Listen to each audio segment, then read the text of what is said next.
You are listening to the Yummy Mummy Podcast, episode number 172. Welcome to the Yummy Mummy Podcast, where you will learn brand new and shockingly different tools to lose weight for the last time. And now, here's your host, certified life and weight loss coach, Laura Conley. Hey, Yummy Mummies, what's going on? Okay, we have a really juicy podcast for you today. Oh my God, I have so much to say about this podcast. I'm like bursting at the seams. I'm so excited to bring this to you because I think it's such an important topic.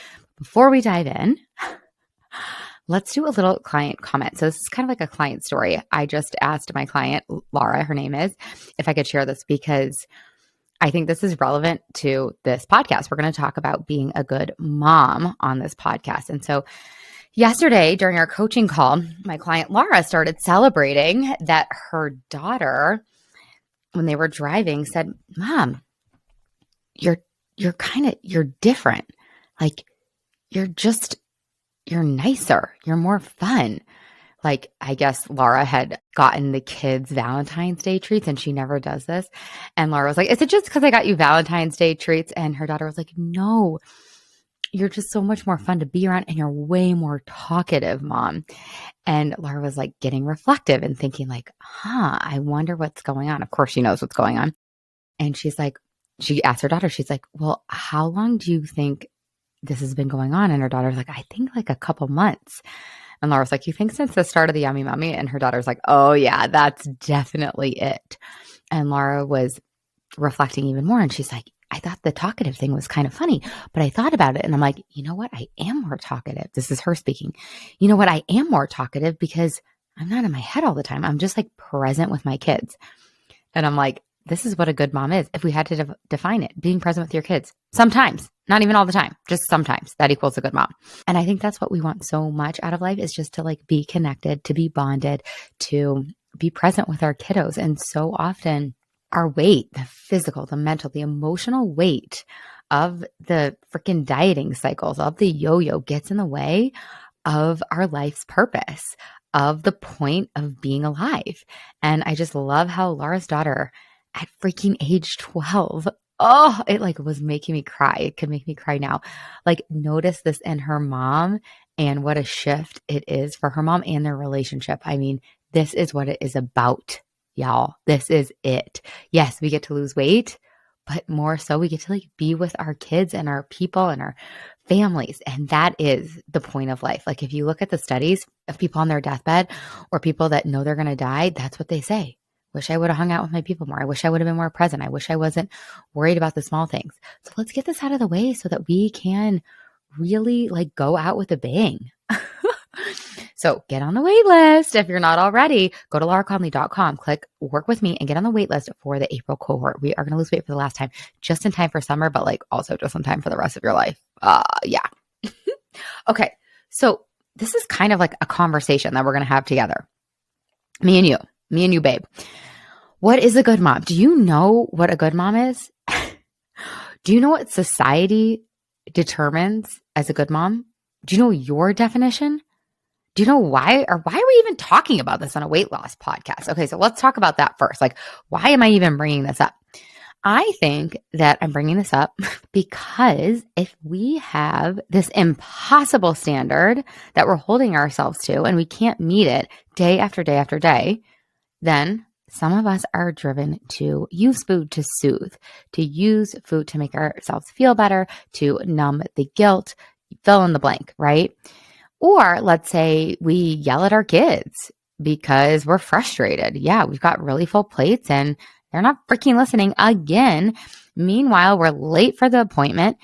So we yell at our kids and then cue the guilt. And then you notice that you're hanging out in the pantry more than usual, right? So if we have the standard that we're holding ourselves to of what a good mom is, and for most of us, it's an impossible standard. We're going to talk about like what it actually means in a minute. But if we continue to hold ourselves to this standard, a lot of us are going to continue to eat for emotional reasons. So this is a part of us together getting to the root cause of why we eat. And I think this is a huge reason. We are all playing a game we didn't agree to. It's so effed up. So think about that for yourself. Like, what is society? What is our culture?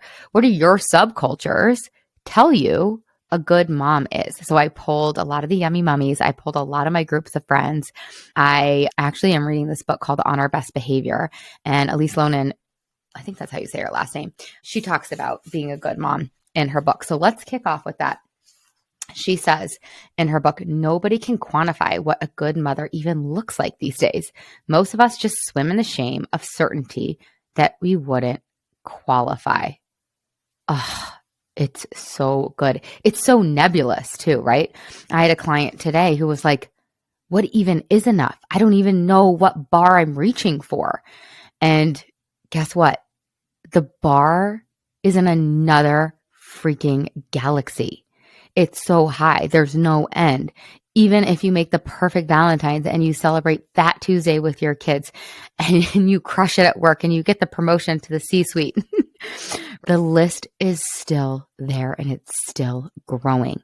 It's never enough. So I want to suggest that we actually opt out of this game of good mom, of enoughness. Like, what if we just play a whole new game of like loving mom, of imperfect mom, of mom that wants to pass down a good legacy of showing her kids that she's actually not perfect so that they don't grow up trying to be perfect themselves. Right? Okay, what else does Elise say in this book?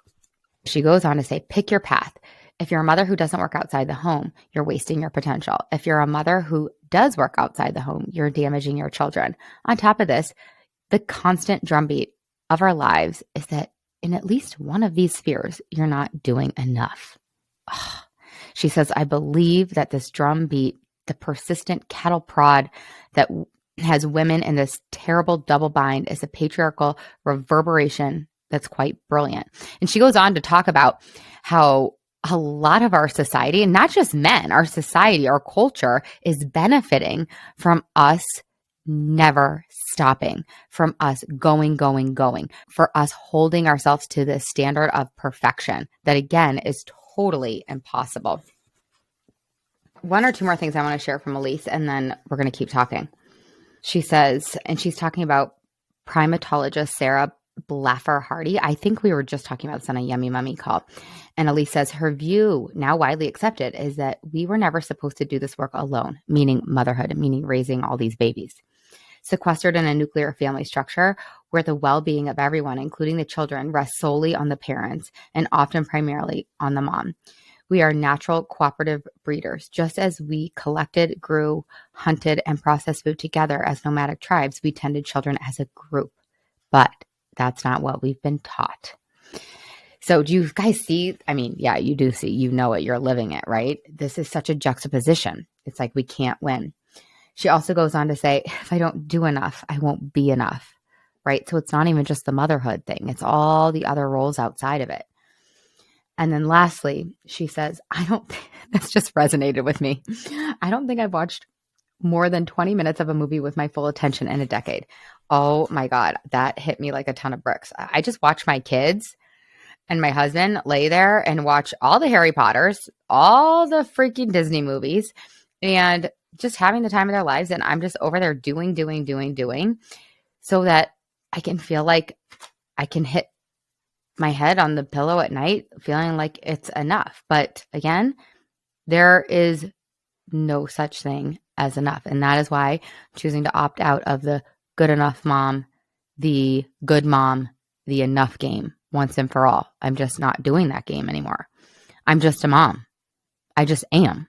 There's no word enough. There's no word good anymore. Okay, just kidding. Last thing I want to say.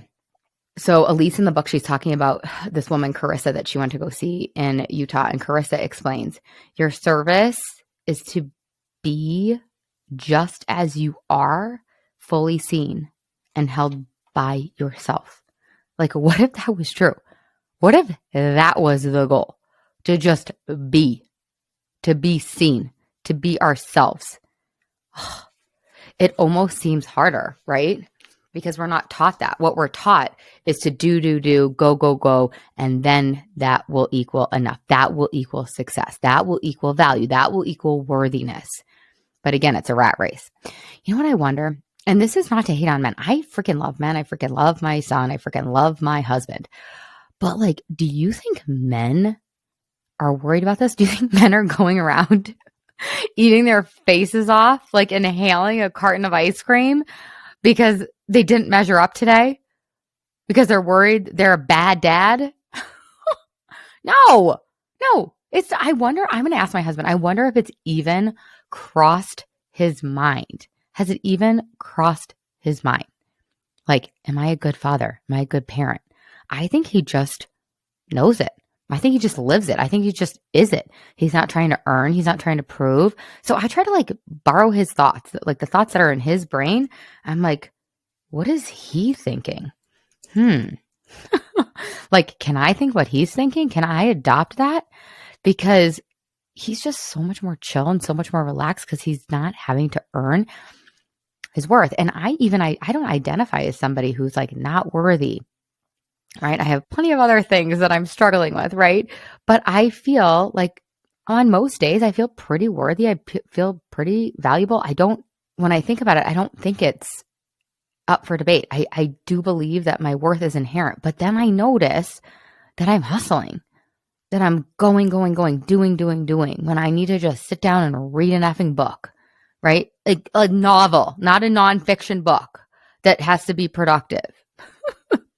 So again, this ties back to what if we just are enough, then we won't have to fill our cups up with things that don't actually fill our cup up, like food and ice cream and alcohol, whatever the thing is. We won't have to use external substances to numb feelings of not enough or the guilt or the shame or whatever. You know what I also wanted to share with you guys? You guys know I'm obsessed with the Barbie monologue. So like I sent a couple of my group texts this question, like, you guys, what do you think society thinks a good mom is? And like 3 people wrote back and they're like, it's the Barbie monologue. And so the excerpt from the Barbie monologue is, you're supposed to love being a mother, but don't talk about your kids all the damn time. You have to be a career woman, but also always be looking out for other people. Ooh, it's so tough, right? It's like you can't win. Okay, so let's hear from some of my friends, some of my clients. Okay, one of my friends says, society right now says, I thought this was so insightful. If you're not a gentle parent, you're a terrible mom. I think that's so true. One of my clients said, I feel like society thinks I'm a good mom when I don't yell at my kids, when I work hard to earn money, and do all of the primary caregiving, laundry, dishes, cooking, when I put my kids' needs before my own, especially when they were infants and toddlers, when I go above and beyond with a birthday party or a holiday celebration, and when I cook a homemade meal. She says, do I do all these things? No. Do I still think I'm a good mom? Yes, I love that. And then she says, but it's taken a lot of years to believe that. Yeah, it's so, so true. Okay, what else? Oh, Rose wrote in. Rose, you guys know Rose, my assistant coach. Actually, I'm going to have her on the podcast soon. She says, a good mom sacrifices her career to stay home, take care of the kids and the household, maybe even homeschool. A good mom also contributes to the home financially and shows up to the work well, all in. If she has a career while also holding down her home, she doesn't call in when her kids are sick or need time off when school decides to close for a teacher development day. She's all in all the time on everything. A good mom is also always patient, always. Good moms put their kids first with their time, attention, and money. Oh my God, mic freaking drop. My other client says, yes, I agree with Rose. Here are some of the pressures I feel from society. A good mom always wants to be with her kids and enjoys being around them all the time. She plays with them, does homework with them, but is also fun and carefree and takes them to do all the fun shit. She also takes them to all their appointments and sporting events and signs up for snacks and parties and all the volunteer things while holding down even a part-time job. Another client says, culture tells us that being a good mom is being a Pinterest mom. Living that Insta reel is the only way to go. Another one of my clients says, I believe culture tells moms we should love to sit and play make-believe. Sorry, playing Barbie is not my jam. Me too. Oh my God. I hate pretend. Another client says that we should work like we don't have kids and simultaneously parent like we don't have a job. Yes, exactly like Rose was saying. She says a good mom is endlessly patient and selfless and never wants or needs to spend time away from her kids. Oof. A good mom feels love and like for her children all the time. A good mom does not feel constant guilt about everything. A good mom loves being a mom and never has feelings of jealousy of her friends with no kids. Ooh, so right on. Aren't these juicy? Ooh, it's so, so good. I'm like, a good mom makes those really cute, crafty Valentines. I had so much guilt, you guys, for my really crappy Valentines that my kids came in with. It's the worst. Okay, what else? Ooh, I liked this one too. A good mom keeps her car and her house clean. And then my friend came to the realization, she's like, that actually has no correlation. I really would love to hear from you guys as to what do you think society sets the standard as? I think my clients and my friends did a really good job. I didn't say all of them out loud, but I said a lot of them. And so let's talk about what actually a good mom is. I want to throw out that label completely. I don't even want to play the game. Who is the mom that I want to be? How about that? That's a question you could ask yourself. Who is the mom that I want to be? What if we just take the good out of it? But I did ask the question, what do you think a good mom is? And so people said, oh, this was a good one. This came up at my book club the other night.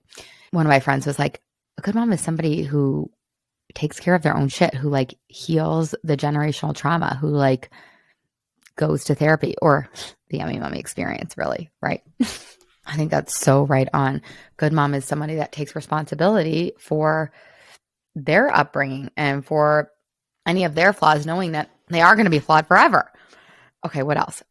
An actual good mom is regulated, right? So we were just talking about, takes care of herself so she can take care of others, is present, is in the moment with her family, not thinking about work or tasks, just there fully. Ooh, I struggle with that. I'm working on that right now.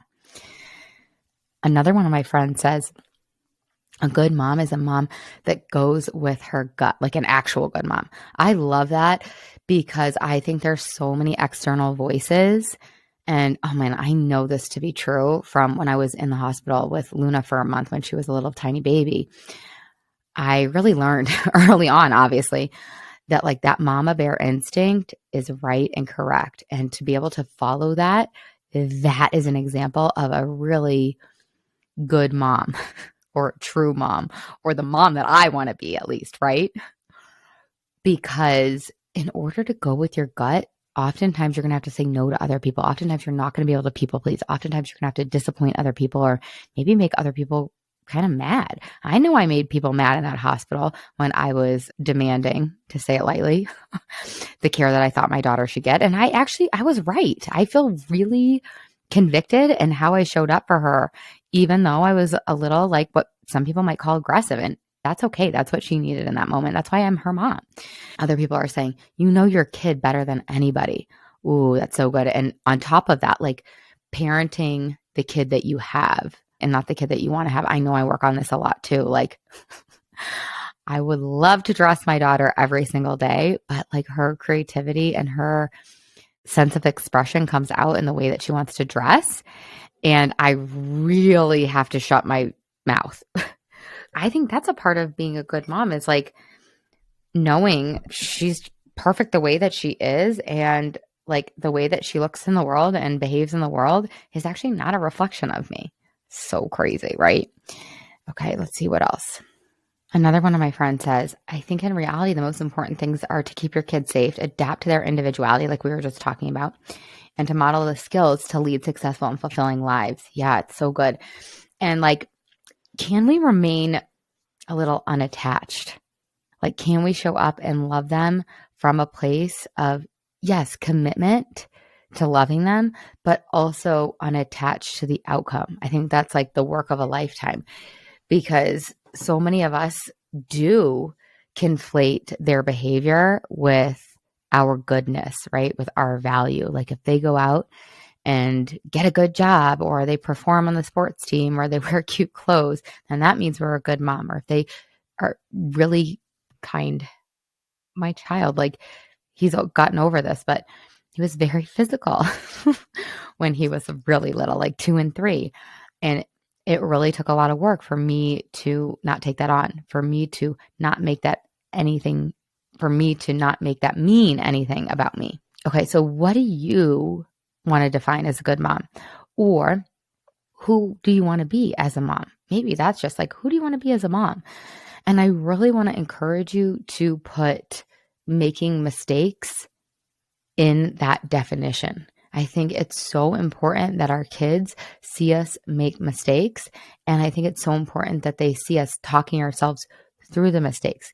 Can you love yourself in your mistakes and let your kids see that? What did I do? I just messed up. Oh, the other day, my little kiddo, Phoenix, and I were running errands and I forgot the library books. And my knee jerk was to like beat myself up and be like, oh my God, Laura, you're such an idiot, which would have kind of been fine, honestly, because I was just teasing myself. But what I said out loud was like, oh my God, mommy is so silly. I can't believe I forgot the library books. It's totally fine. We all make mistakes. Let's go back and get the library books and have fun with it and put on a fun song or whatever.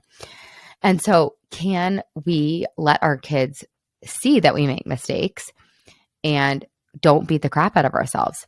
The other thing I think is like, yeah, not being a perfect mom. Like I'm working on yelling at my kids, primarily Luna. I really don't yell at Phoenix that much, but sometimes I do. Anyways, I'm really working on it. It's gotten down to like once every month and once every 2 months that I will yell. And it's a little bit more with Luna. And what I've realized, and Dr. Becky Kennedy talks about this all the time, is like, what an opportunity, again, to show her that I'm working on this, that I'm actually getting coached on this. And so what Dr. Becky Kennedy says is, and I would say this is a part of my definition, a part of who I want to be, which is the repair. She says the repair is even more important than not making mistakes. And it's impossible to not make mistakes when it comes to food, yelling at our kids, any habit that we want to create. We're not going to be perfect. And so the repair. So I go back to Luna after I yelled at her and I say, look, I was really frustrated. I'm really sorry. Just because I was frustrated does not mean that I should be yelling at you. You did not deserve that. I'm really working on this. I'm going to take a really deep breath and I'm going to shift it next time. And she's like usually very forgiving and like we're on to the next thing. And I also think that that kind of makes the shame or any of the guilt go poof. Like, yeah, the shame and the guilt does wash over me after I yell at my kid, but can I repair? And I think that the repairs that are the most meaningful and the most authentic are the ones that I approach after I've loved myself, after I've told myself, it's okay, Laura, you're learning. This is hard. We're getting better. Good job. And so if I can repair with myself before I can repair with her, it lands even more. And it's more truthful then too. So I really want to encourage you to like stop even trying to be a good mom in terms of society standards. What if you just decide what kind of mom you want to be and then go live that out to, I don't know, B- work. I'm serious about that. Create your definition and then don't you dare hold yourself to that standard either. Can you be B- at what your definition is? And then learn along the way, talk about it with your kids. I really think this is our work. I think that's why there's so much martyrdom happening, is because we're trying to be perfect. We're trying to over people please. We're trying to get the checks and all the boxes, but the boxes never end. And so we're killing ourselves. We're burning ourselves the F out. We're so exhausted. So I think if you do want to do this work of having your own back and deciding what your definition is and then living by that, there is going to be some discomfort. You are going to have to say no to a lot of things that your brain doesn't want to say no to. You're going to have to sit with that discomfort, and that's okay. Because on the other side is your freedom, is the example that you want to be to your kids. Do you want your kids to be burnout and exhausted and martyrs? No. Do you want your kids trying to like live up to the standard of perfection? No. Do you want your kids to not even have time for freaking walk outside or a massage on the weekend or at least weekly dates with the husband and the friends and the girls' nights? No, you want your kids to have full, well-rounded, fun lives when they're adults. So you have to be the model. And in order to do that, you have to feel uncomfortable feelings of guilt. But remember, it's not your guilt. It's our culture's guilt. So you just get to hand that back to our culture, right? Our culture is going to make you feel guilty when it doesn't get what it wants. It wants you to spin out on that hamster wheel because it benefits when you are doing all the things. It doesn't benefit when you're reading a book, but you do. And the other part of our society does. And our kids immensely, right? You can't pour from an empty cup. We know this. You will have to be willing to feel uncomfortable. And it's like, if your future self includes you feeling like a good mom, if it includes you being relaxed and well rested and well fed, but not overfed, you're going to have to start saying no in order to say yes to you. You're going to have to disappoint other people in order to appoint your future self. So practice. Like, how many no's can you collect this week? People ask you, oh, can you volunteer at the PTO? No. Oh, can you make this for Valentine's? No. And then the guilt washes over. It's kind of like what happened with Valentine's Day. I didn't want to spend an entire weekend on Valentine's Day cards. So we got cards from like Amazon. And you know what? We used the wrong glue to glue the gems. And then my kids' gems were falling off. And yeah, I felt a little guilty. I felt a little bit bad. And you know what? That's okay. Because the cost of doing it the other way would have not been good. So yeah, we used the wrong glue. Okay, big deal. It wasn't perfect. It's all right. B- work, right?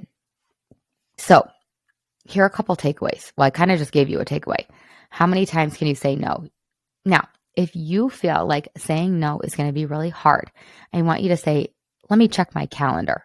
You can pretend you have a hard copy calendar at home, right? You can say, I need to check with my partner. So give yourself a buffer. So you don't have to say yes or no right away if somebody's asking you face to face. Now you can just say no. You don't even have to explain yourself. You can though, right? Nope, my plate's full. Thank you so much for asking. I appreciate you thinking of me, but it's a no for now. Or it's a no. I won't even say for now. How many times can you say no? And you're going to know in your body when you're meant to say no and when you're meant to say yes. Like, your body is probably already whispering at you, no, please, please, please do not commit to another thing. Please say no. Please say no. Then I want you to also encourage other women and other moms. Like, we're part of the problem, you guys, and we have to clean it up. So when other moms say no, or other women say no, or they don't people please you, I want you to go out of your way, even if it's uncomfortable, to encourage them, to cheer them on, to be like, way to take care of yourself, to be like, you are like, what an example you are. I want you to like seriously overdo it. So those are your challenges. Can you say no? And can you encourage other moms when they say no? And really, this is a cheesy takeaway, but can you love yourself unconditionally? Like, has anyone ever asked you that question? Like, what if you didn't have to earn or prove your worth as a mom or a human in the world? How can you unconditionally love yourself? You guys, remember that our thoughts create our feelings. Have you ever felt the feeling of self-love? What would that feel like in your body? What could you think in order to feel that feeling in your body? And if that feels like too much of a stretch, what could you think in order to feel self-acceptance? And if that feels like too much of a stretch, what would you say to your best friend who is struggling with feeling self-love or self-acceptance? And then how can you say that to yourself? And then it's a practice of saying it every single day. I don't want you proving to yourself by being like, oh, I did all this. And you can do all that. Like, you for sure can remind yourself of all the amazing things that you do. But remember, you are amazing because you are. Oh, one last thing I wanted to share. Oh my God. I asked my kids what makes a good mom, and they said snuggling and loving me. And I think that wraps it up in a nutshell.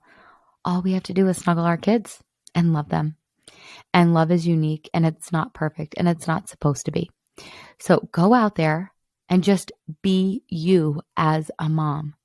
Fall in your face, get back up, love yourself along the way. That's the best gift we can give our kids, to make mistakes and to love ourselves in the mistakes and pass that on. So get to work, babes. No, I'm just kidding. Get to work and see if you can just love yourself unconditionally without condition, without the gold stars, right? Because that's what we want to do. We want to collect all these gold stars. And that's like my client today. She's like, what is enough? Can we come up?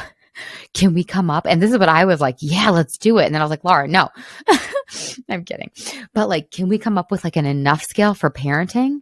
And it's like, sure. But then we're playing that game again. And I'm like, let's not play the game. Let's opt out and play a different game. The game where we already are. We're perfectly imperfect just as. And how much more fun is that? Oh, it just takes all the pressure off. Go out there. Let me know what you think. I love you. Say no when your body wants to say no.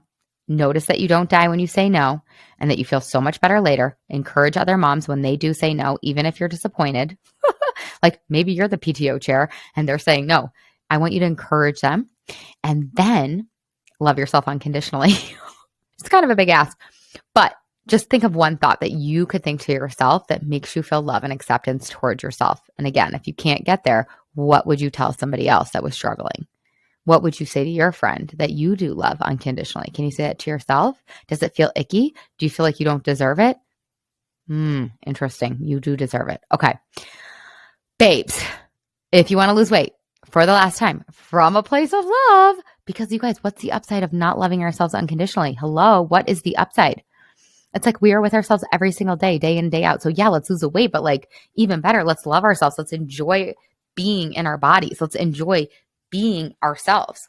Let's love our lives. So if that's what you want, come and freaking get it. We start in April. Get on the wait list, you guys. There's a little bonus for those of you that'll be on the wait list. So I love you. I will see you there. I hope you guys have the best week ever. I'm thinking about we should add this at the end of the podcast, don't you? So like have the best week ever, but then also like I think there's some podcasts that do this and I'm like, ooh, what if we all did a big yummy mummy lion's breath together at the end? Do you guys like that or is it super cheesy? Okay, let's just try doing one. Okay, ready? Take a big inhale. And then stick your tongue way the F out and be audible with your exhale like this. Okay, bye. Ciao, ciao. See you next week. Love you. Hey, if you've enjoyed listening to this podcast, I would love it if you leave a rate, review, and a subscribe on whatever you're listening to this podcast in. Pretty pleased with a cherry on top. It would help me so much and it would help all the other mamas out there hear this message. Thank you in advance. I really appreciate it. And you have to come check out the Yummy Mummy experience. It's my proven lose weight for the last time group coaching and course. Head to lauraconley.com and just click work with me. Other than that, you guys, I would love to give you a free gift. If you want your free listener only gift, go to lauraconley.com/gift. And from there, you will get your free best ever weight loss hack. So cool. The last thing I want to tell you, you guys, is I do have a free Facebook group. It's called, you guessed it, The Yummy Mummy. Lose weight for the last time, end body drama, and get food freedom. You can just search that on Facebook, or again, you can head to the show notes and you'll find the link there. All right, you guys, have the best day ever.